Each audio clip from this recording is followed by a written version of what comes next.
देखिए, टीपीए को हिंदी में कहते हैं the transfer of property act, यानी कि हिंदी में इसे कहा जाता है संपत्ति अंतरण अधिनियम 1882, या इसको दूसरी भाषा में हिंदी में कहते हैं संपत्ति संक्रमण। यानी कि कई जगह आपका बेयर एक्ट में ट्रांसफर को ट्रांसफर न देकर संक्रमण देगा। तो ये ना समझिए जैसे कि आपका शब्द इस समय चेंज कर रहा है हर एक राज्य में। जैसे कि करार को करार या संविदा न देकर उसमें जो लिख दे रहा है वह आपका ये जो लिख दे रहा है वह अनुबंध लिख दे रहा है या ठहराव लिख दे रहा है। तो ये नहीं कि ठहराव लिख दे, अनुबंध लिख दे, या आपका कॉन्ट्रैक्ट लिख दे या संविदा लिख दे। बैठिए भाई, इधर आ जाइए, निकल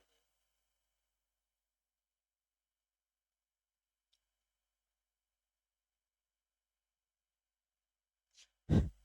देखिए, सबसे पहले आपका जो शुरू किया जाता है, फिर एक बार देखिए, जो आज शुरू किया जा रहा है भाई नया कानून आपका, इसके बारे में बता दिया जाए। ये बिहार प्री में भी है, मेंस में भी है। यूपी में भी आपका प्री में भी है और मेंस में भी है। यूपी आपका जे के प्री में 15 क्वेश्चन इससे आएंगे, यानी कि इससे आपका 15 क्वेश्चन आएगा, और मेंस में भी ये क्वेश्चन आते हैं। तो आपका एक एक छोटी छोटी बातें शुरुआती दौर में जानी जाती हैं कि the transfer of property act 1882, यानी कि इसको हिंदी में फिर बता दिया जाए संपत्ति अंतरण अधिनियम 1882, या दूसरी भाषा में कहा जाता है संपत्ति संक्रमण अधिनियम 1882, जो कानून का नाम है। सबसे पहले आपका जो उठाना है ये सन से उठाना है, यहीं से शुरुआत आपको करनी रहती है, अभी कानून नहीं। उसके बाद आपका इसमें जो चांसरी न्यायालय हमने इक्विटी में बताया वो भी कुछ इसमें समाहित रहेगा और कंसेप्ट बनाने में काम करेगा। तो भाई फिर एक बार याद रखिए, इंग्लैंड में जो साम्य न्यायालय थे, हमने अभी बताया पिछले लेक्चर में कि उसको कहा क्या जाता था। तो मैंने वही साम्य न्यायालय किसको कहा जाता था, चांसरी न्यायालय को। और यहाँ भी चांसरी न्यायालय काम करेंगे, देखिए कैसे काम करेंगे वो आगे बताया जाएगा। लेकिन जब भी कानून पढ़िए तो उसके निर्माण से पढ़ा जाता है, और पहले उसका निर्माण कराइए, फिर अगर कॉन्स्टिट्यूशनल बेस है तो वह पढ़ा जाता है, और तब कानून शुरू किया जाता है। सबसे पहले ये किताब उताब में मिलना मुश्किल है भाई, जो बताया जा रहा है। ये नहीं कि किताब में खोदने लगेगा बेयर एक्ट में कि बेयर एक्ट में कहाँ है, क्योंकि कई लोग पूछते हैं कि भाई प्रमाण दिखाइए। तो प्रमाण के लिए संविधान बना है, कुछ प्रमाण के लिए तमाम कानून बने, हर एक चीज प्रमाण से ही नहीं चलती। तो सबसे पहले ये समझना है कि जो ये संपत्ति अंतरण अधिनियम है ये आपका 1882 में बना। और आपका तो ऐसी दशा में उस समय भारत में किसका शासन था, तो सभी लोग जानते हैं कि 1882 ईस्वी में अंग्रेजों का शासन था। इसका मतलब ये हुआ कि ये कानून भारत के लोगों ने नहीं बनाया, बल्कि अंग्रेजों ने ही बनाया।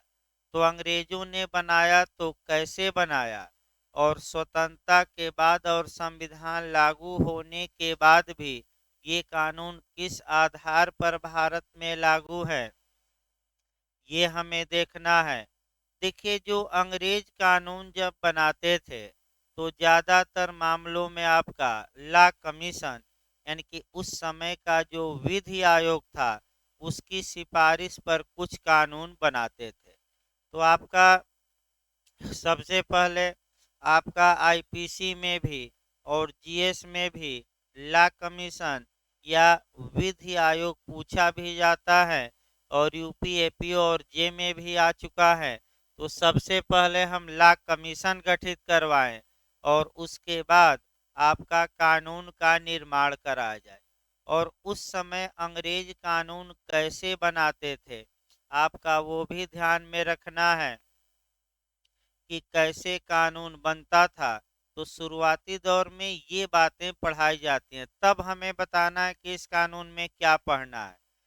देखिए, उस समय आपका जो कानून बनता था, ज़्यादातर जो कानून बनते थे वह लॉ कमीशन की सिफारिश पर बनते थे। अब जो यूपी एपीओ और जे में क्वेश्चन बना है वह आपका ये क्वेश्चन बने हैं कि आपका लॉ कमीशन की स्थापना से क्वेश्चन बना है जे और एपीओ दोनों में। तो सन आपको जो याद रखना है 1833 से हम शुरू करते हैं, इसके बाद 1834 बताएंगे, फिर आपका 1859 और 1882। यानी कि ये जो चार सन है ये हर हाल में याद रखिएगा, और इसी में आपका लॉ कमीशन भी आ जाएगा। तो एक एक करके छोटी छोटी बातें पहले देखिए। अंग्रेजों ने चार्टर एक्ट 1833 लाया, और उस चार्टर एक्ट में, यानी कि चार्टर यानी कि विलेख होता है, और एक्ट मतलब कानून। पहले ये समझिए, चार्टर एक्ट, भाई नाम हमेशा जानते हैं। चार्टर का मतलब हुआ दस्तावेज, विलेख, और एक्ट का मतलब हुआ अधिनियम या कानून।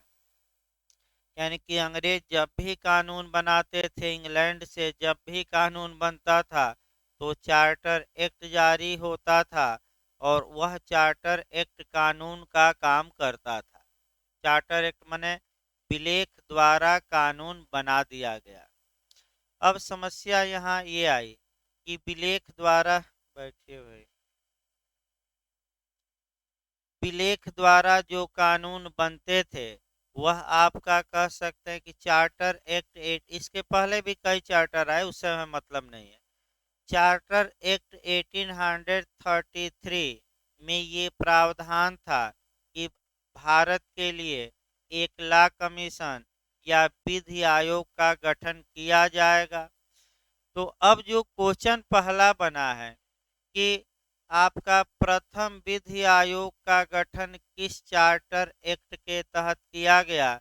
ये एपीओ और यूपी ये दोनों में बन चुका है क्वेश्चन, ये गलत न हो तो किस चार्टर एक्ट के तहत, 1833, भाई गलत न हो। दूसरा क्वेश्चन निकाला जाए कि प्रथम विधि आयोग यानी कि फर्स्ट लॉ कमीशन का गठन किस सन में किया गया। सन भी पूछा है यूपीजे में, तो आपका सन पूछेगा तो क्या मारेंगे, 1834। यानी कि फर्स्ट लॉ कमीशन का गठन हुआ। इसके अध्यक्ष लॉर्ड थॉमस वेलिंगटन मैकाले बनाए गए, शॉर्टकट में लॉर्ड मैकाले कहते हैं, और इनको कार्य सौंपा गया कि ये आपका आईपीसी का निर्माण करें, आईपीसी का खाका बनाएं, आईपीसी का ड्राफ्ट बनाएं। और लॉर्ड मैकाले ने आईपीसी का ड्राफ्ट बनाया, अंग्रेजी सरकार को सौंप दिया, और फिर अंग्रेजी सरकार ने आईपीसी का निर्माण कर दिया।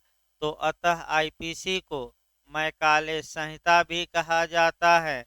तो अगर कोई पूछे कि मैकाले संहिता किसको कहा जाता है, तो आईपीसी को, इंडियन पेनल कोड को, भारतीय दंड संहिता को, यानी कि ताजे रते हिंद को। उर्दू में हम क्या कहते हैं, फिल्मों में देखे होंगे भारतीय दंड संहिता का भी नाम यूज नहीं होता, फिल्मों में वही पुरानी ताजे रते हिंद की दफा 302 के तहत इन्हें मृत्यु दंड दिया जाता है। तो दफा मतलब धारा, और ताजे रते हिंद, घबराइएगा ना, ताजे रते हिंद का मतलब इंडियन पेनल कोड, यानी कि पहला अक्षर एक एक अक्षर करके आईपीसी, या भारतीय दंड विधान, या भारतीय दंड संहिता। घबराना नहीं है, ताजे रहते हिंद आ जाए तो। अगला देखिए, तो 1834 में फर्स्ट लॉ कमीशन गठित हुआ, और इसके रिकमेंडेशन पर किसका निर्माण हुआ, आईपीसी का। जो ये द्वितीय विधि आयोग की सिफारिश पर प्रथम बार सीपीसी बनी, यानी कि the code of civil procedure, यानी कि सिविल प्रक्रिया संहिता या व्यवहार प्रक्रिया संहिता। और थर्ड लॉ कमीशन की सिफारिश पर आपका 1882 में आपका टीपीए का निर्माण किया गया। यानी कि इसका मतलब ये हुआ कि 1882 ईस्वी में तृतीय विधि आयोग की सिफारिश पर भारत में संपत्ति संक्रमण अधिनियम या the transfer of property act का निर्माण किया गया। तो पहला क्वेश्चन कंपटीशन के लिए ये आया कि टीपीए का निर्माण किस विधि आयोग की सिफारिश पर किया गया। तो क्या मार्क कराएंगे? Third law commission. ये किसने बनाया था? भारत के लोगों के कि अंग्रेजों ने? अंग्रेज।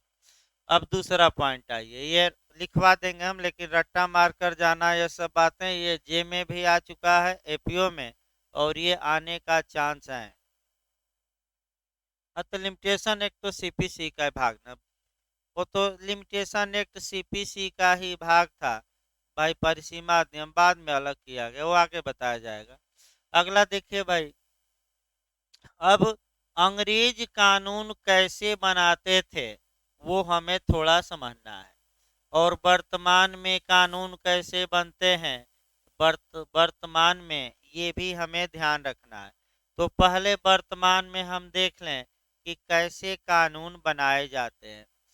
वर्तमान में कानून बनाने का जो संसद कैसे, राज्य विधानमंडल हम नहीं बता रहे हैं, हम कहाँ का बता रहे हैं? पार्लियामेंट या संघ या संसद, याद रखिए। तो वर्तमान में संविधान आप लोग पढ़ ही रहे हैं, आगे पढ़ाया भी जाएगा डिटेल में। आपका अनुच्छेद 107, अनुच्छेद 108 और अनुच्छेद 111, तीन अनुच्छेद महत्वपूर्ण है। कैसे सामान, संविधान संशोधन भी नहीं, मैं बता दूं, ये जो कानून बनाने का हम प्रक्रिया बता रहे हैं, ये जनरल कानून है, सामान्य कानून है। न तो संविधान में संशोधन है इसमें, और न ही धन विधेयक है। तो धन विधेयक और संविधान में संशोधन को यहाँ से अभी दिमाग में कहाँ रखना है? बाहर। ये नहीं कि उसको भी जोड़ लीजिए। सामान्य कानून है, जैसे ट्रिपल तलाक पर कानून बना, या तमाम कानून, आईटी एक्ट बना, जो भी कानून बनते रहते हैं नए, उसके बारे में क्या प्रावधान है ये देखा जाए। तो कानून आपका वर्तमान में पार्लियामेंट बनाती है, हमारी संसद बनाती है, और संसद की परिभाषा संविधान के अनुच्छेद 79 में दी गई है। संसद के दो सदन हैं, लोकसभा और राज्यसभा, और राष्ट्रपति सदन तो नहीं है, लेकिन संसद का अभिन्न अंग है। तो फिर संविधान का क्वेश्चन आया कि संसद में कौन शामिल हैं? लोकसभा, राज्यसभा, राष्ट्रपति, उपर्युक्त सभी। तो क्या मार्क करवाएंगे? उपर्युक्त सभी। संसद की परिभाषा किस आर्टिकल में दी गई है? 79। अब डिटेल में चलेगा संविधान, लोकसभा कैसे बनती है, राज्यसभा कैसे बनती है, प्रेसिडेंट कैसे बनते हैं, वो तो संविधान चल ही रहा है, थोड़ा समय लगेगा। संविधान है वैसे भी चलता रहता है लंबे समय तक, तो छोड़ दीजिए उसको, तो पढ़ाया जाएगा डिटेल में, अब चल ही रहा है। अब कानून का निर्माण देखिए भाई, नए लोग भी कैसे वर्तमान में होता है। एक बिल या विधेयक या मसौदा या प्रारूप, एक विधेयक या बिल चाहे लोकसभा में पेश किया जाए सबसे पहले या राज्यसभा में, तो कहीं पेश कराया जाए, मान लीजिए लोकसभा में ही पेश हुआ, तो एक विधेयक उस विभाग का जो मंत्री हैं, अध्यक्ष की अनुमति से विधेयक पेश करता है। फिर लोकसभा उस विधेयक को या बिल को पास करती है। जब पास कर देती है लोकसभा, तो फिर राज्यसभा को भेजा जाता है, और अगर राज्यसभा पास कर दी तो ठीक। अब यहीं आपका समस्या उत्पन्न होती है, समझिए। भाई अनुच्छेद 107 के तहत लोकसभा में या राज्यसभा कहीं भी पेश हो, एक सदन पास कर दिया और दूसरा पास करने से इनकार कर रहा है या संशोधन करके पास कर रहा है या पास ही नहीं कर रहा है, तो सरकार के पास यहाँ एक विकल्प है कि वह आर्टिकल 108 के तहत ज्वाइंट सीटिंग बुला ले, संयुक्त बैठक बुला ले, यानी कि लोकसभा और राज्यसभा की बैठक एक साथ बुला ले और एक साथ बुलाकर कानून को पास करवा ले।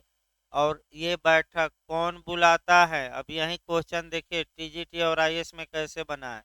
ये बैठक भारत के राष्ट्रपति बुलाते हैं। इसकी अध्यक्षता कौन करेगा? संयुक्त बैठक की लोकसभा का अध्यक्ष करता है। और जो टीजीटी में पूछा गया था क्वेश्चन कि अगर राष्ट्रपति ने संयुक्त बैठक बुला लिया, उसके बाद बैठक के पहले ही लोकसभा का डिसोल्यूशन हो गया, यानी कि लोकसभा विघटित हो गई, भंग हो गई, तो क्या ये बैठक होगी या बैठक नहीं होगी? तो लोकसभा भले विघटित हो जाए, बैठक होके रहेगी, यानी कि उसका प्रभाव नहीं पड़ेगा। यानी कि अगर संयुक्त बैठक बुला ली गई है, उसके बाद लोकसभा क्या हो जा रही है? विघटित, भंग, तो बैठक होगी कि नहीं होगी? होगी। यही आपका आईएएस में भी पूछा गया था और पिछली बार टीजीटी में भी क्वेश्चन आपका आया था भाई, पॉलिटिकल साइंस में जो लोग देते हैं। अब आइए, तो अनुच्छेद 108 के तहत या तो दोनों सदन अलग अलग पास कर दें, तो किस अनुच्छेद के तहत? 107। और संयुक्त बैठक में पास हो गया। संयुक्त बैठक क्यों बुलाई जाती है? क्योंकि भाई लोकसभा की सदस्य संख्या 550, राज्यसभा की 250, और दोनों जब एक साथ वोटिंग करेंगे तो पलड़ा किसका भारी होगा? लोकसभा की राज्यसभा? तो जब किसी सरकार का लोकसभा में ज्यादा सांसद हैं, राज्यसभा में कम सांसद हैं, जैसे मोदी जी के हैं, तो हमेशा परेशान करती है राज्यसभा, तो इनके पास एक विकल्प है, वो तो छल बल कर करके ये अब दो चार लोग बाहर चले जाते हैं तो पास हो जाता है। नहीं तो विपक्षी पार्टियां अगर एकजुट होकर और इनके विधेयकों का विरोध करती तो कोई भी विधेयक इनका राज्यसभा में पास नहीं हो पाता। वो तो कुछ को मना लिया जाता है, छल बल कल, जैसे मान जाए लोग। आपका भाई मान जाते हैं लोग तब पास हो जाता है, और नहीं मानते हैं तो कई सालों तक देखे होंगे तमाम विधेयक आपका, जैसे ट्रिपल तलाक था, कई साल मैंने ज़्यादा दिन तक पेंडिंग रहा, लोकसभा पास कर दी और राज्यसभा में क्या रहा? फंसा। एक उपाय था उसके बाद, अगर राज्यसभा पास नहीं करती है तो सरकार क्या बुलाती है 108 में? संयुक्त बैठक। अब यहाँ पलड़ा लोकसभा में जिसकी सदस्य संख्या ज्यादा रहेगी उसके पक्ष में पलड़ा ज्यादा है, इसीलिए ज्वाइंट सीटिंग बुलाई जाती है कि राज्यसभा में बहुमत नहीं है तो लोकसभा के आधार पर हम विधेयक को क्या करा लें पास। तो चाहे अलग अलग पास हो या एक संयुक्त बैठक में पास हो, जब कोई विधेयक दोनों सदनों द्वारा पास हो जाता है तो अनुच्छेद 111 के तहत भारत के राष्ट्रपति के पास एसेंट या अनुमति के लिए भेजा जाता है। और जिस तारीख को भारत का राष्ट्रपति, याद रखिएगा पूछा जा रहा है इस समय, जिस तारीख को भारत का राष्ट्रपति अपनी एसेंट या अनुमति यानी कि साइन करके डेट डालकर क्या मार दिया? मुद्रा, वह वही तारीख उस कानून के निर्माण की तिथि होती है, बनने की तिथि होती है, यानी कि निर्माण हो गया उस कानून का। अब वह विधेयक विधेयक या बिल नहीं कहलाएगा। जैसे ही राष्ट्रपति ने साइन कर दिया, अपना मोहर लगा दिया, डेट डाल दिया, क्रम संख्या डाल दी गई, तो वह कानून अब बिल नहीं, एक्ट बन जाता है। यानी कि वह विधेयक से अब क्या कहलाता है? अधिनियम। अब विधेयक न कहेगा। तो विधेयक कब अधिनियम बन जाता है? जब राज्यपाल या राष्ट्रपति उस विधेयक पर जिस तारीख को क्या प्रदान करते हैं? अपनी अनुमति। तो इसीलिए आप पढ़े होंगे कि संविधान संशोधन विधेयक अलग क्रम में होते हैं और संविधान संशोधन अधिनियम अलग क्रम में। भाई सुने होंगे आप, पढ़ते भी हैं, तो इस पर भी गौर करिएगा। अगर संविधान संशोधन विधेयक है यानी कि वो आगे का रहेगा, और संविधान संशोधन अधिनियम है यानी कि जिस तारीख को राष्ट्रपति ने उस पर क्या किया साइन, तो क्रम क्यों ऊपर नीचे हो जाता है, इसका भी भाई तर्क बता दिया जाए। तर्क ये है कि मान लीजिए पहला विधेयक पेश किया गया, दूसरा तीसरा, ठीक, तीन ही कराया जाए। पहला विधेयक पेश करके पास किया गया, राष्ट्रपति ने अनुमति दे दी, तो ये पहला विधेयक हुआ। लेकिन एक समय आपका अधिनियम कितना हुआ, पहला। दूसरा विधेयक पेश तो किया गया, लेकिन राष्ट्रपति अभी मौन बैठे हैं, तो भाई वो तो अधिनियम बना नहीं, लेकिन चौथा विधेयक है। और तीसरा विधेयक पेश किया गया, पास भी हो गया, राष्ट्रपति ने अनुमति भी दे दी, तो यहाँ अंतर आएगा। विधेयक में एक चौथा रहेगा, तीसरा, लेकिन अधिनियम में चौथा रहेगा, क्योंकि बीच वाला अभी आपका क्या है, लटका है। तो ये विधेयक आपका दूसरा है, लेकिन ये अधिनियम नहीं बना। तो वर्तमान समय में कानून ऐसे भारत में संसद पास करती है। अब अंग्रेजों के ज़माने में कैसे पास होता था, और वह डेट याद रखना है, क्योंकि आपका हरियाणा में पिछली बार में वह डेट प्री में टीपीए की पूछी गई थी। अब एक क्वेश्चन देखिए भाई, वहाँ जो होता था, एक गवर्नर जनरल की काउंसिल यानी कि परिषद होती थी, यानी कि जो वर्तमान में हमारे यहाँ लोकसभा और राज्यसभा अलग अलग दिख रही हैं, अंग्रेजों के ज़माने में आपका उस समय परिषद या काउंसिल होती थी, और इस परिषद का जो हेड होता था, जैसे वर्तमान समय में हमारे यहाँ प्रेसिडेंट या राष्ट्रपति हैं, तो वहाँ वायसराय या गवर्नर जनरल होता था हेड, यानी कि राष्ट्रपति के पद पर कौन होता था, वायसराय या गवर्नर जनरल। तो परिषद आपका विधेयक पास करती थी, याद रखिए कौन पास करती थी, और गवर्नर जनरल उस पर क्या देता था, अनुमति। तो जिस तारीख को गवर्नर जनरल या वायसराय जो भी हो एसेंट या अनुमति दे देते थे, वही कानून की क्या होती थी, निर्माण की तिथि। अब कानूनी भाषा में आइए, ये जो तिथियां रहेंगी, ये हर एक बेयर एक्ट में दाहिने बगल पोस्ट में लिखी रहेंगी। यानी कि अगर आपको किसी भी कानून के निर्माण या बनने की तारीख जाननी हो, तो आप बेयर एक्ट निकालिए और ऊपर दाहिने बगल जो डेट और सन लिखा गया है, इसका मतलब ये हुआ कि वही उस कानून के बनने या निर्माण की क्या है, तारीख। अब गलत ना हो, लेकिन एक संविधान हमारा ऐसा है जहाँ की इस प्रक्रिया का पालन नहीं किया गया है, और हमारे उद्देशिका में ही इसके निर्माण की डेट दी गई है, अलग से नहीं। यानी कि संविधान छोड़ दीजिए, तो अन्य कानूनों में यही नियम लागू होगा, लेकिन संविधान में हमारे कहाँ दिया गया, बताया गया था प्रियम्बल में ऊपर दिया गया कि सबसे नीचे कौन सी तारीख हम बताए थे, किस तारीख को संविधान बनकर तैयार हो, बताया गया था ना, कौन तारीख। तो 26 नवंबर 1949 को क्या क्या किया गया, अधिनियमित की, अंगीकृत की, आत्मार्पित की, तीनों। चलिए, अधिनियमित मतलब कानून बन गया, और जबकि लागू कब हुआ पूर्ण रूप से, 26 जनवरी। तो तुरंत याद रखिए भाई। अब टीपीए पर बैक होइए, जो टीपीए का निर्माण की तिथि पूछे, देखिए कठिन कठिन क्वेश्चन आ रहे हैं टीपीए से। अब एक हमारा कर्तव्य है कि जो वर्तमान में टेक्निकल क्वेश्चन आ रहे हैं, सामान्य क्वेश्चन के साथ साथ उन फालतू क्वेश्चनों को भी बताया जाए। नहीं तो भाई अगर प्री ही रुक जाएगा तो आगे कैसे बढ़ेंगे, ये समस्या है। तो जिनको देना हो भाई, प्रयास करिए कि इस बार अच्छे से लगिए। एक एक छोटी छोटी अभी वैकेंसी आएगी ही, तो एक एक छोटी छोटी बातों को पकड़िए, ताकि भाई कंपटीशन में मान के चलिए कि आप ही केवल नहीं पढ़ रहे हैं, हजारों लोग तैयारी कर रहे हैं, लगे भी हैं, और उसमें से आपका एक दो पॉइंट आगे बढ़ना है, यानी कि एक दो क्वेश्चन अन्य लोगों से क्या करना है। ऐसे नहीं, कई हजार लोग ऑनलाइन भी इसीलिए पढ़ रहे हैं कि सर पढ़ा देंगे, तो भाई उसी में से आएगा, फालतू में नहीं पढ़ रहे हैं। और ये लोगों के माने लोग कहते भी हैं कि सर जो बता देते हैं उससे बाहर जाता ही नहीं, लगता है कि सर ने ही पेपर सेट किया है और सर ही आपका उनका लेक्चर ही घूम रहा था।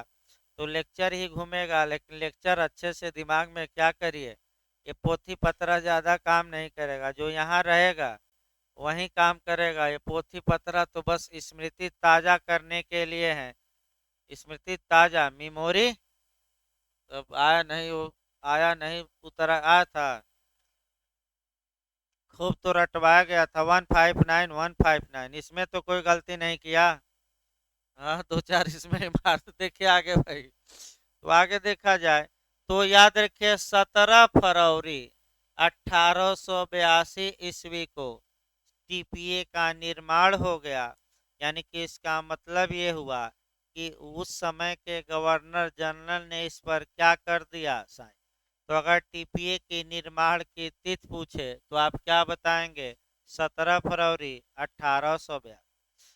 अब इसके बाद जो आपका माने हरियाणा में पूछा गया था वह इन्फोर्समेंट डेट पूछा गया था, यानी कि प्रारंभ की तिथि, प्रवर्तन तिथि या लागू होने की तिथि, या आपका बिहार उहार में आरंभ की तिथि देता है, घबराना नहीं है। प्रवर्तन आए, आरंभ आए, प्रारंभ आए, लागू होने की तिथि तो 1 जुलाई 1882।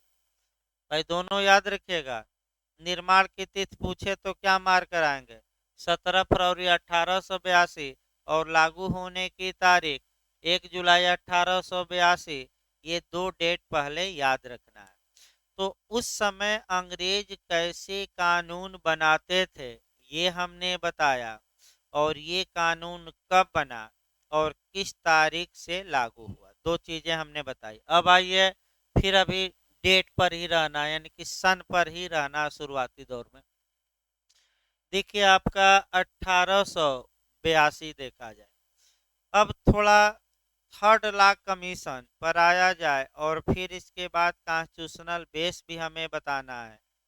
तो पहले थर्ड लॉ कमीशन पर आ जाए भाई। जब तृतीय विधि आयोग संपत्ति अंतरण के मामले में कानून का निर्माण कर रहा था, उस समय उसने, देखिए कानून का जब निर्माण होता है तो तमाम लोगों से सलाह ली जाती है। तो एक तो सर हेनरी मेन से सलाह ली गई थी, यानी कि जो जुर्स आपका जुरिस्ट थे, विधिशास्त्री थे, सर हेनरी मेन। अब ये है कि जो ये टीपीए बना है तो इंग्लैंड के जो चांसरी न्यायालय थे, यानी कि इंग्लैंड में जो साम्य न्यायालय थे, उसने अंतःकरण के आधार पर, न्याय के आधार पर, समता के आधार पर या प्राकृतिक न्याय के आधार पर जो फैसला सुना चुके थे, अब ज्यादातर उन्हीं फैसलों को, उन्हीं निर्णयों को सेक्शनों में पिरो दिया गया है।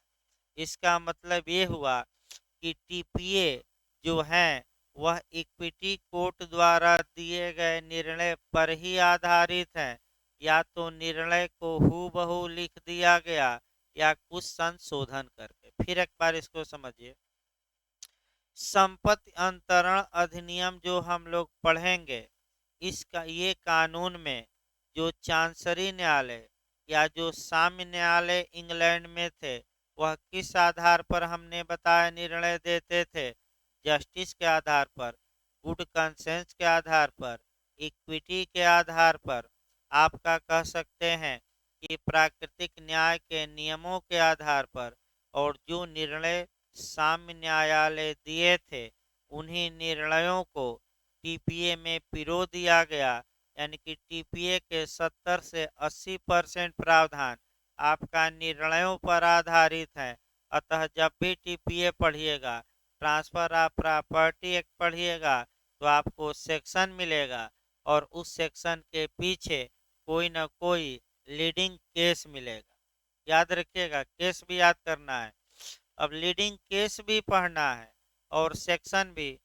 अब या तो उन निर्णयों को जो धारा में रखा गया, या तो हूबहू रखा गया उनके सिद्धांतों को, या आपका कह सकते हैं कि थोड़ा बहुत भारतीय परिप्रेक्ष्य में सुधार भी किया गया।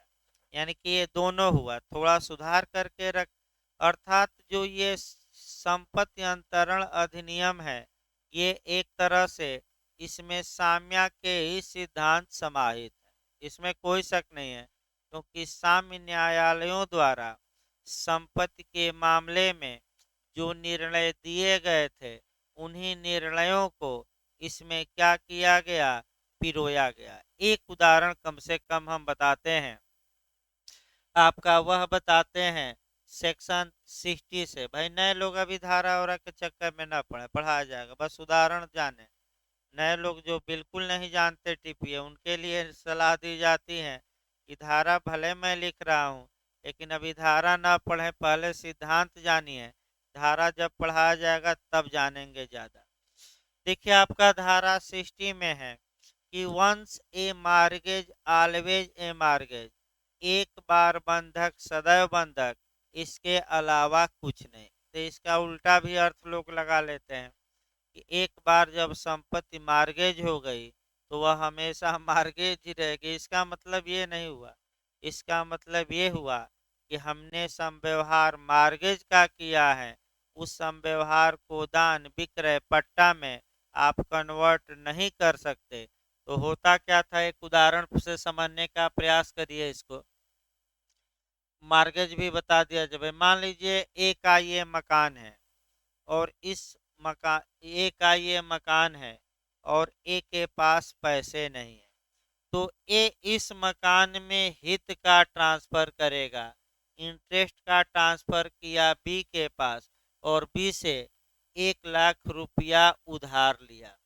और ए ने ये कहा कि हे बी, अगर मैं समय पर तुम्हारा पैसा अदा न करूं तो ये संपत्ति बेच देना, और ये संपत्ति बेचकर तुम पैसा अपना 1 लाख ब्याज सहित क्या करना, वसूल। तो आपका इसी संव्यवहार को हम क्या कहेंगे, मार्गेज या बंधक। यानी कि ये संपत्ति, अब जो जिस व्यक्ति की संपत्ति है, जो व्यक्ति बंधक रखता है, उसे मार्गेजर या बंधक करता।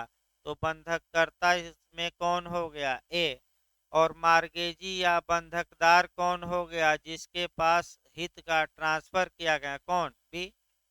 और आपका बंधक संपत्ति कौन हुआ, ये मकान, भाई कौन हुआ। और बंधक धन पूछा जाए तो ये 1 लाख रुपया, और पूरे संव्यवहार को हम एक लाइन में क्या कहेंगे, बंधक।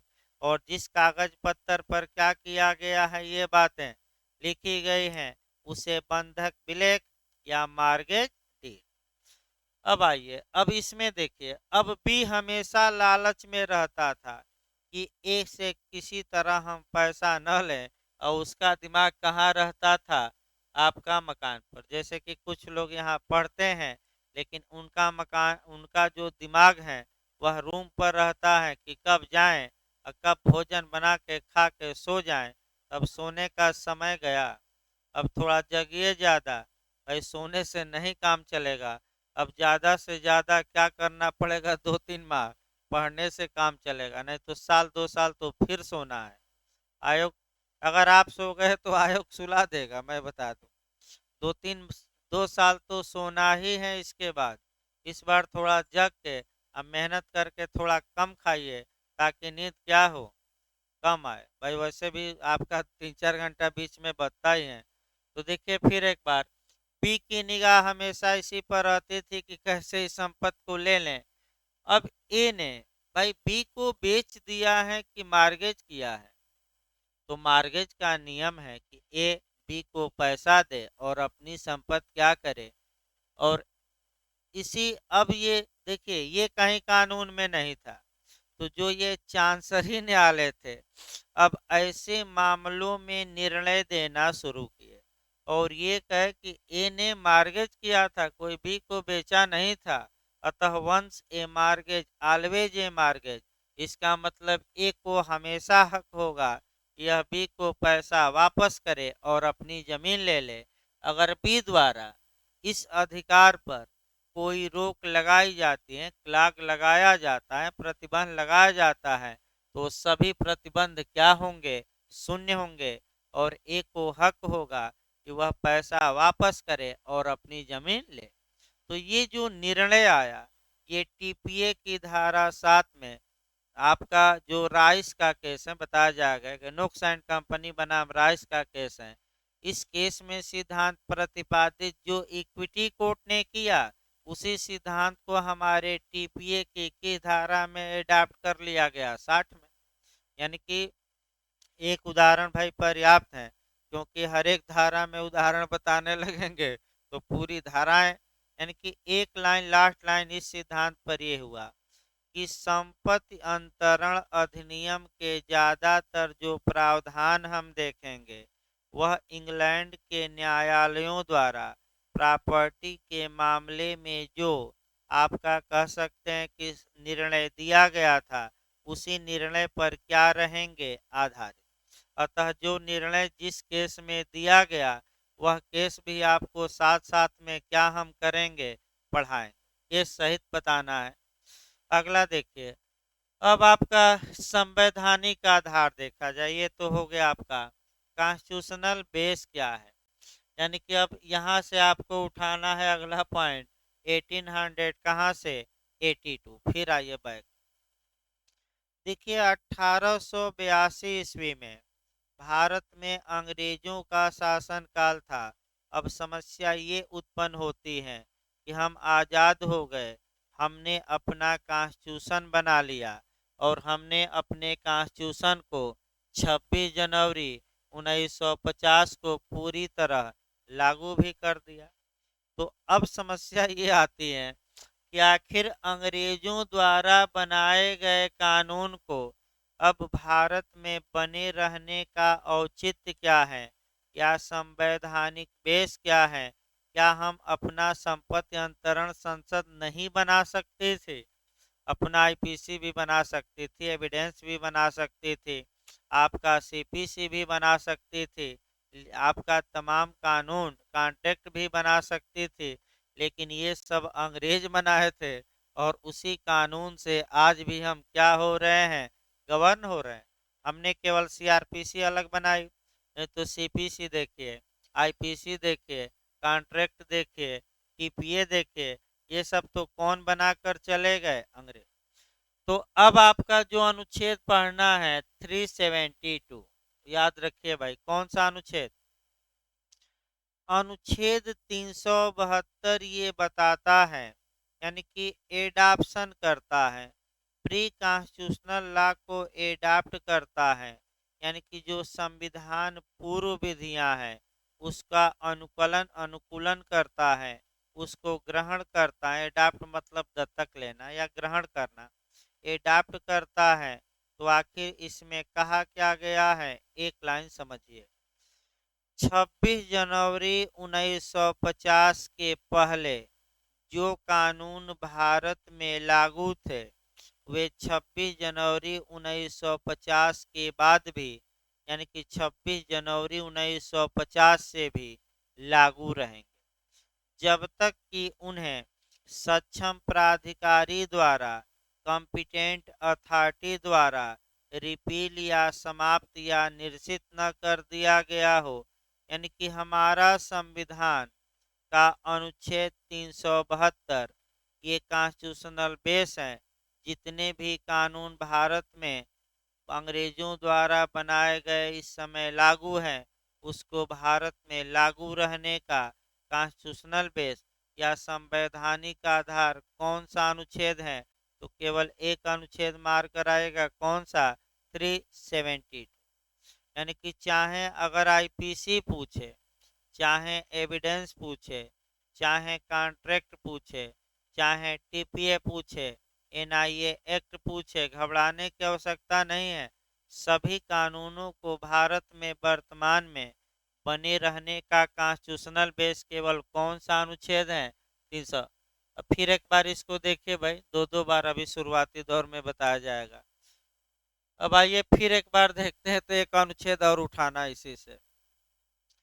जब तक कि कॉम्पिटेंट अथॉरिटी या सक्षम प्राधिकारी द्वारा कानून को निरसित न कर दिया गया हो, तब तक वह कानून संविधान के लागू होने के बाद भी लागू रहे। तो आखिर निरसन कौन कर सकता है कानून को? कानून को समाप्त कौन कर सकता है? और जब कानून को समाप्त कर दिया जाएगा, तब वो कानून अब भारत में लागू नहीं रहे। तो एक तो हमारी संविधान सभा कर सकती थी भाई, कौन कर सकती थी? Constitutional assembly. दूसरा आपका संसद कर सकती है। तीसरा आपका राष्ट्रपति भी कर सकते हैं।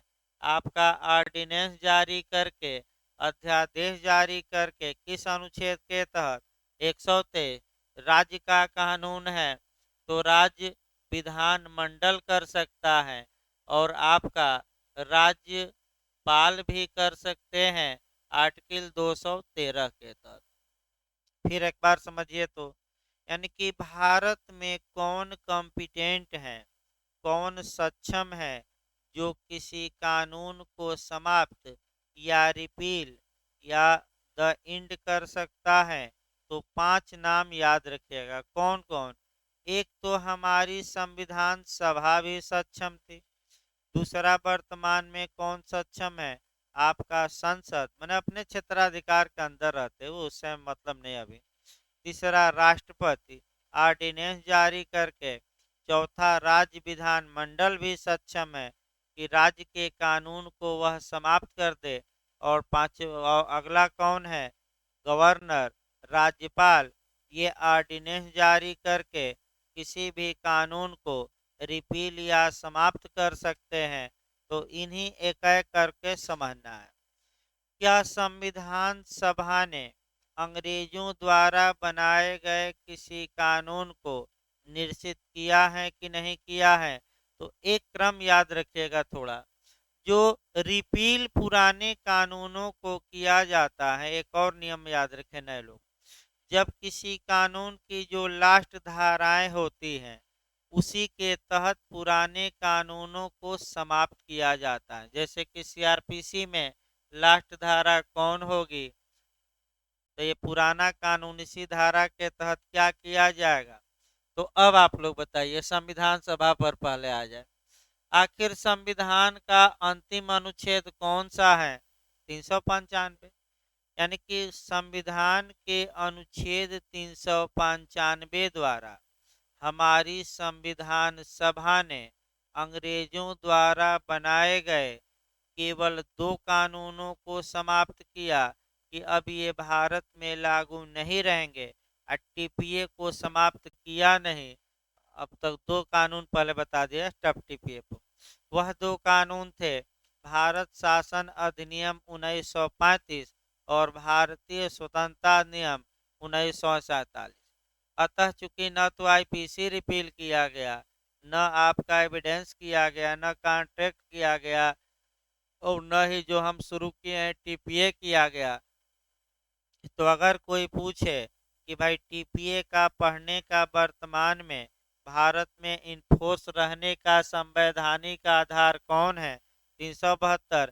क्या इसे संविधान सभा ने निश्चित किया है? नहीं। कर देती तो पढ़ना ही क्या रहता, हम बता ही देते नहीं पढ़ना है। और न तो संसद ने किया न राष्ट्रपति ने। तो जब किया ही नहीं है तो भाई पढ़ना लागू है भारत में। तो आगे देखिए भाई, संसद भी कर सकती है। यानी कि भारत की पार्लियामेंट सक्षम है कि चाहे संसद ने कानून बनाया हो या अंग्रेजों ने कोई कानून बनाया हो, किसी भी कानून को ये रिपील, निरसित या समाप्त कर सकती हैं, और किसी भी कानून को बना भी सकती हैं। याद रखिए, संशोधन भी कर सकती हैं। इसके बाद राष्ट्रपति, आईएएस में पूछा गया था कि अनुच्छेद 123 के तहत राष्ट्रपति क्या कर सकते हैं? तो आपका कानून में संशोधन कर सकता है कि नहीं? कर सकता है। नया कानून बना सकता है कि नहीं? बना सकता है। किसी कानून को अध्यादेश या ऑर्डिनेंस द्वारा समाप्त कर सकता है कि नहीं? समाप्त भी कर सकता। उपर्युक्त सभी भाई क्या क्या कर सकता है, रट कर जाइए। निर्माण कर सकता है कि नहीं, यानी कि बना सकता है ना। संशोधन कर सकता है कि नहीं। अब पूरे कानून को समाप्त कर सकता है कि नहीं, कर सकता है। लेकिन एक काम नहीं, संविधान में संशोधन नहीं, बताया जाएगा। ऑर्डिनेंस द्वारा संविधान में संशोधन नहीं किया जा सकता, उसके लिए लोक संयुक्त बैठक भी नहीं होगी। आगे बताएंगे हम उसको। संविधान में पहले संशोधन ही चैप्टर शुरू भी करना है, ताकि पूरा संविधान का एक बार कंसेप्ट 2-3 दिन में बना दिया जाए और तब आपका क्रम से चला जाए। अगला देखिए, राज्य विधानमंडल भी कर से, यानी कि कुल मिलाकर चूंकि टीपीए को न तो हमारी संविधान सभा ने निश्चित किया और न ही हमारी संसद ने, अतः टीपीए वर्तमान में भारत में लागू है, इसमें भी कोई शक नहीं। अब अगला पॉइंट आइए। अगला पॉइंट ये पूछा जाता है कि टीपीए किस कानून की कमियों की पूर्ति के लिए बनाई गई और किस कानून की सप्लीमेंट्री है, यानी कि पूरक है। तो किस कानून का पार्ट या अंग दे, अलग क्वेश्चन, और किस कानून का पूरक या सप्लीमेंट्री दे, या किस कानून का पूरक है, किस कानून का पार्ट या अंग या हिस्सा है।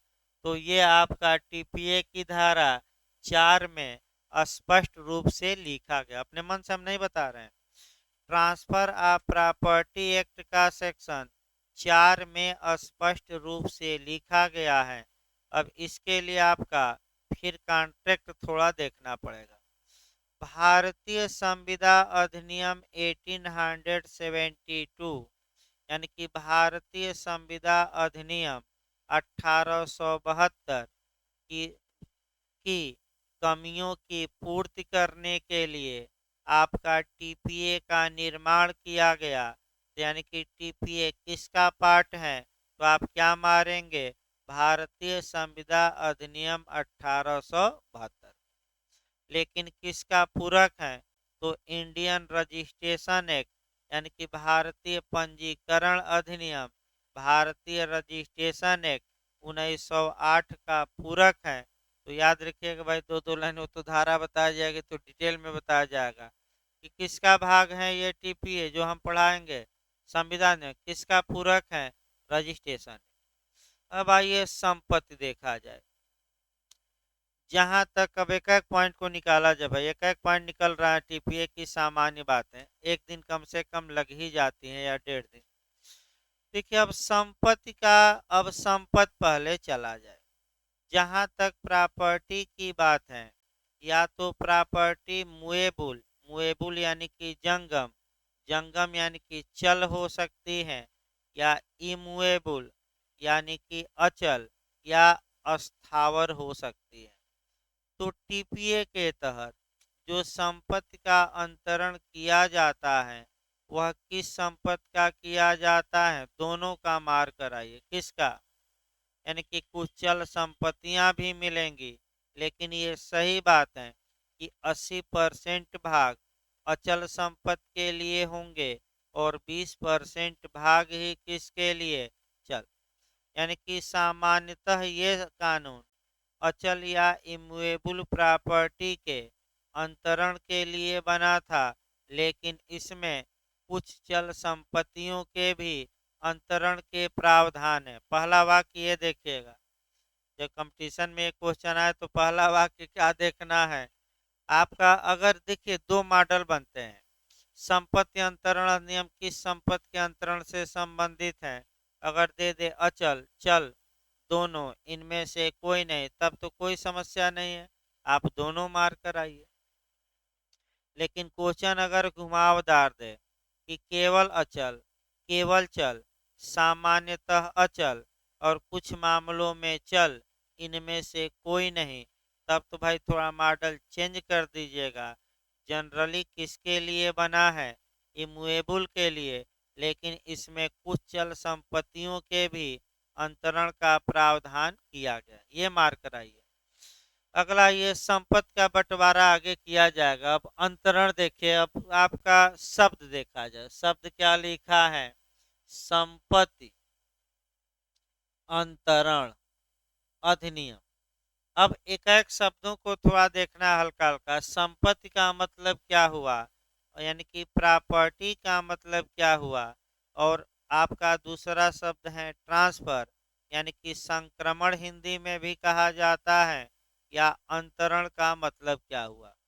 तो टीपीए की सबसे बड़ी कमी ये है कि ये आपका जो संपत्ति अंतरण हम पढ़ाएंगे, इसमें संपत्ति की परिभाषा कहीं नहीं दी गई है। यानी कि संपत्ति का ट्रांसफर तो होगा, लेकिन एक सबसे बड़ी कमी ये दिखती है कि इसमें संपत्ति को परिभाषित नहीं किया गया है।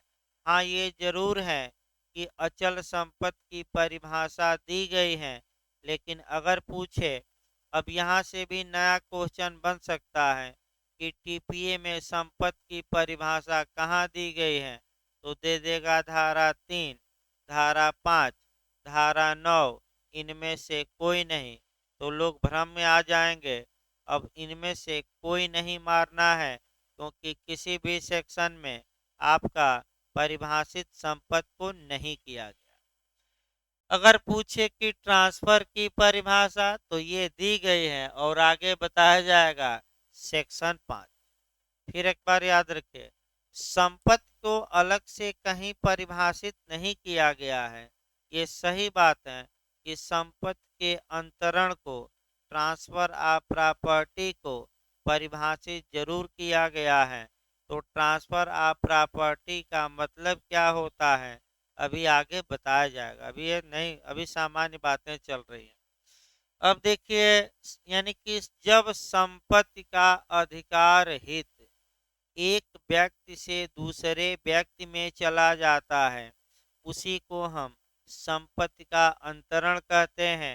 यानी कि जो अधिकार हित कर्तव्य दायित्व है, वह एक व्यक्ति से कहाँ चला गया, दूसरे में।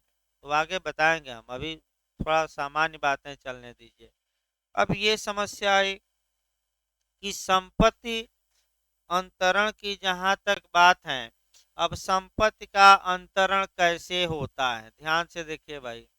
संपत्ति का अंतरण कैसे होता है, तो संपत्ति के अंतरण को हम दो भागों में बांट सकते हैं।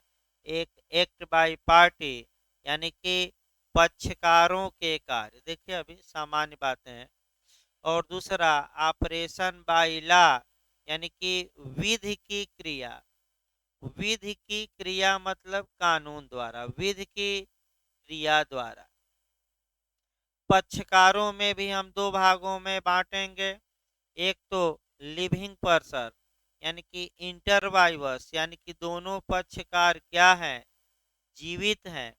और आपका दूसरा ये है कि एक पक्षकार जीवित नहीं है और एक जीवित, माने एक पक्षकार मर गया तब। तो ध्यान से समझिए भाई, आपका इसको, इस चार्ट को समझने का प्रयास करिए, यहाँ से भी आपका क्वेश्चन बनता है। संपत्ति का अंतरण जो हो सकता है एक्ट बाय पार्टी या पक्षकार के कार्य। पक्षकार का कार्य का मतलब ये हुआ कि व्यक्ति कोई कार्य करेगा, कानून नहीं। तो व्यक्ति कार्य करेगा, यानी कि ए ने अपना मकान बी को बेच दिया, या ए ने अपना मकान सी को दान दे दिया, डी को बंधक रख दिया। तो ये कानून ने नहीं कुछ किया है, बल्कि व्यक्तियों ने किया है। तो जब एक व्यक्ति दूसरे व्यक्ति को संपत्ति का अंतरण करता है, तो वह किसके द्वारा अंतरण माना जाएगा, पार्टी। अब पक्षकार में दो बंटवारा कर लेना है, एक तो जीवित और दूसरा कौन सा, आपका जीवित नहीं है। तो पहले जीवित पर देखिए भाई, पक्षकार पर भी देख लिया जाए ना, क्योंकि यहाँ से भी क्वेश्चन आता है, वैसे आगे बताया जाएगा। सामान्यतः टीपीए के तहत एक्ट बाय पार्टी या जो संपत्ति अंतरण के पक्षकार हैं, उनके द्वारा ही संपत्ति का अंतरण होता है। लेकिन ये विधि का पूर्ण नियम नहीं है। कुछ दशाओं में न्यायालय के डिक्री आदेश द्वारा भी टीपीए में ट्रांसफर हो सकता है। और वही धाराएं याद रखना है, एक धारा 57 है और दूसरा अध्याय 4 टीपीए का। कौन सा अध्याय? अब क्वेश्चन का मॉडल देखिए कि टीपीए के किस अध्याय के तहत न्यायालय के आदेश, डिक्री या निर्णय द्वारा भी संपत्ति का अंतरण हो सकता है। तो अध्याय पूछे तो अपवाद है, कौन सा अध्याय? 4। आगे हम और डिटेल में बताएंगे। और सेक्शन पूछे तो कौन सा सेक्शन? 57। आगे बताया जाएगा, अभी धैर्य रखिए, एक एक लाइन केवल। अब आइए पक्षकार को बंटवारा करिए। जो ये हम पक्षकार की बंटवारा कर रहे हैं, यहाँ से भी क्वेश्चन आता है। पहला हम देख रहे हैं इंटरवाइवस। इंटरवाइवस का मतलब ये हुआ कि दोनों पक्षकार आपका जीवित या लिविंग होने चाहिए। इसका मतलब ये हुआ कि अगर ए बी को अपनी संपत्ति बेचता है तो जिस तारीख को संपत्ति बेची जाती है उस तारीख को ए भी जिंदा रहे और कौन रहे? बी। तो इसको हम क्या कहेंगे इंग्लिश में? इंटरवाइवस। इंटरवाइवस मतलब कि लिविंग पर्सनों या जीवित व्यक्तियों के बीच अंतरण होगा। और सेक्शन याद करके जाइएगा ये किस सेक्शन में है, तो क्वेश्चन फिर एक निकाला जाए कि इंटरवाइवस का सिद्धांत कहाँ समाहित है, तो सेक्शन 5 में। यानी कि अंतरण किसके बीच होगा? मरे हुए व्यक्तियों के बीच। कुर्सी थोड़ा ये भी नहीं, लाख इसका कुछ खराब हो गया है, अभी बनवाते हैं इसको। लाख थोड़ा खराब हो गया है, इसका लाख कर दिया जाएगा तो ऊपर नीचे नहीं होगी। देखिए भाई आपका, अब यहाँ ये जो सेक्शन 5 है इसमें ये सिद्धांत समाहित है। अब क्वेश्चन देखिए कैसे बिहार में मेंस में बना, प्री में तो बनता ही रहता है कि सामान्यतः टीपीए के तहत इंटरवाइवस या जीवित व्यक्तियों के मध्य अंतरण होता है। इसके अपवादों सहित व्याख्या करिए। मेंस में बना है आपका बिहार में। तो यानी कि इसका मतलब कि धारा 5 तो लिखनी है डिटेल में। अब कुछ ऐसे प्रावधान है जहां के टीपीए में दूसरा पक्षकार जीवित नहीं है और फिर भी ट्रांसफर हो रहा है, प्रॉपर्टी का अंतरण संक्रमण हो रहा है और वह वैध माना जाएगा। यानी कि इसको हम कहेंगे कि सेक्शन 5 के एक्सेप्शन, अपवाद, यानी कि धारा 5 के नियम का विरोधी नियम। और 3 धाराएं याद रखेगा, 13 है, 14 है और कौन सा? 16। तो धारा अपवाद में कौन कौन सी धाराएं लिखेंगे? 13, 14 और 16। अब एक अपवाद बता देते हैं, वो तो आगे डिटेल में चलेगा। सेक्शन 13 बताते हैं। देखिए आपका धारा 5 फिर एक बार याद रखिए भाई, धारा 5 फिर एक बार याद रखिए भाई। संपत्ति का अंतरण टीपीए कह रही है तभी होगा जब अंतरणकर्ता और अंतरित, यानी कि अंतरण के कौन से पक्षकार, एक की दोनों, क्या हो? जीवित हो कि मरे हुए हो? ए भी जीवित हो और कौन हो? बी। ये कौन सी धारा है? 5। भाई धारा भी धीरे धीरे याद करिए। हम इसका एक्सेप्शन बता रहे हैं, कौन सी धारा? 13 में देखिए क्या है। 13 में ये है कि ए एक व्यक्ति है और वह किसी अनबार्न को, अनबार्न मतलब अजात को, अजात मने अजन्मे को, अजन्मा का मतलब कि जिसका अभी जन्म। तो अब तुरंत धारा 5 पकड़िए। धारा 5 तो ये कहती है कि जो अंतरण होगा वह लिविंग होगा, इंटरवाइवस होगा, दोनों पक्षकार जीवित हों। और धारा 13 कहती है कि ए चाहे तो किसी अजन्मे को संपत्ति का अंतरण कर सकता है। तो अजन्मा तो अभी जीवित ही नहीं, जन्म ही नहीं लिया, तो ऐसी दशा में कैसे होगा?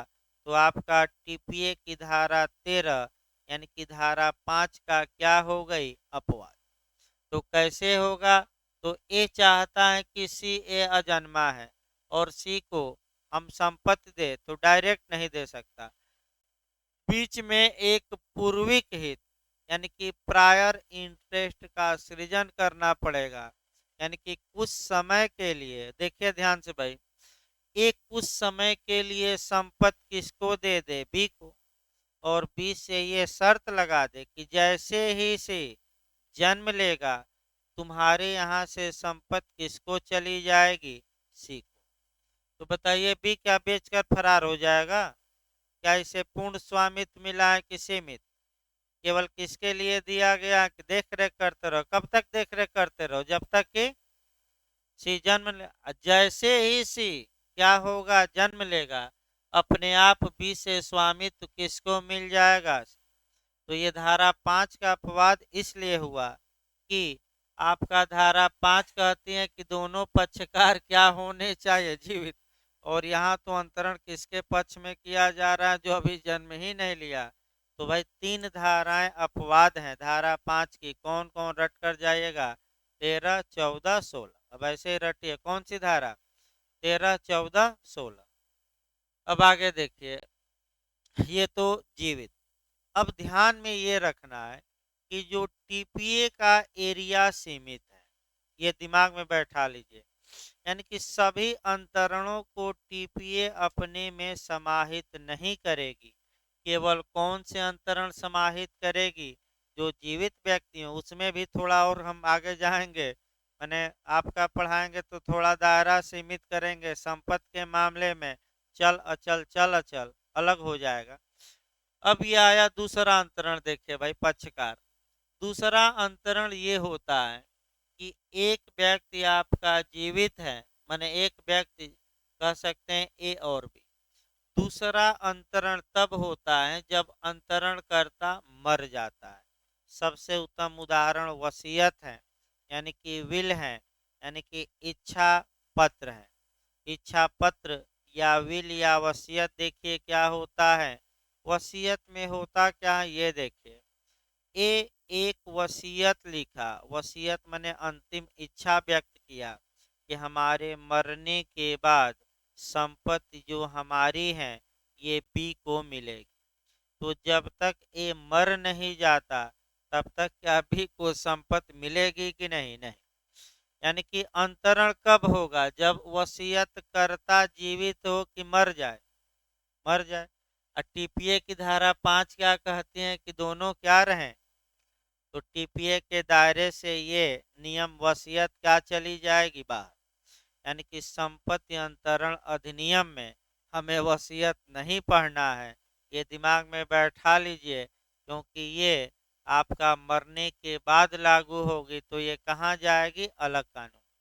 लास्ट देख लिया जाए तब भाई। कितना बज गया? 11:15। सर आएंगे कि नहीं भाई? संविधान वाले। असल बात घड़ी सामने वाली बैटरी खत्म हो गई ना। नहीं, पूछ लेते हैं, नहीं आएंगे तो।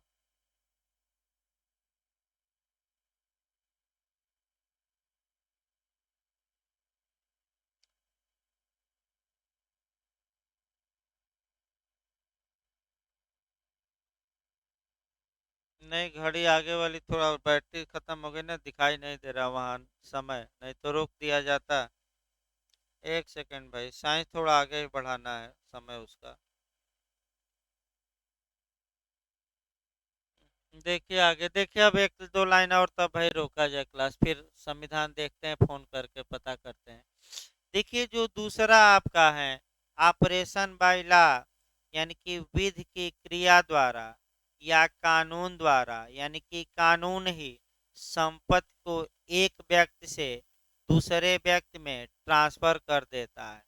तो कानून कैसे करता है? दो तीन उदाहरण थोड़ा समझने का प्रयास करिए। एक तो आपका उत्तराधिकार द्वारा। ध्यान से देखिए, मान लीजिए ए पिता था, ये मर गया, तो मरने के बाद अब कुछ करना नहीं है पक्षकारों को।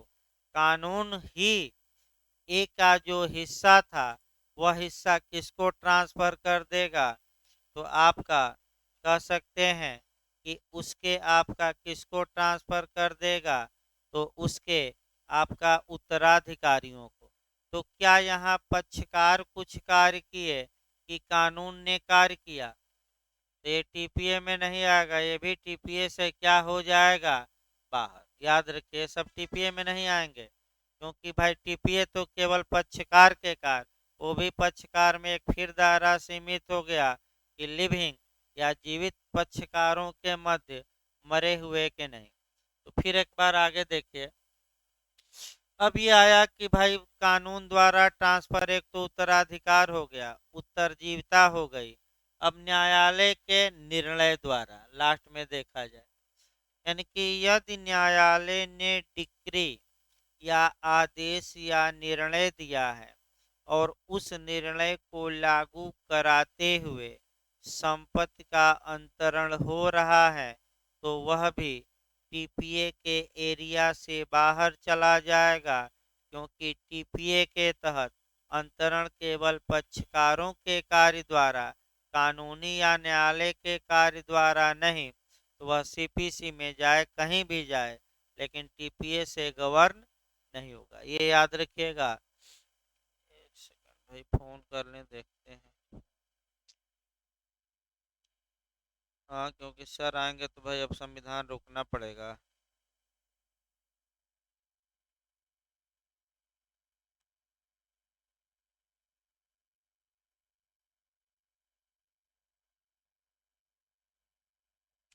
अभी बता रहे हैं भाई, नहीं तो कल ही संविधान चल पाएगा।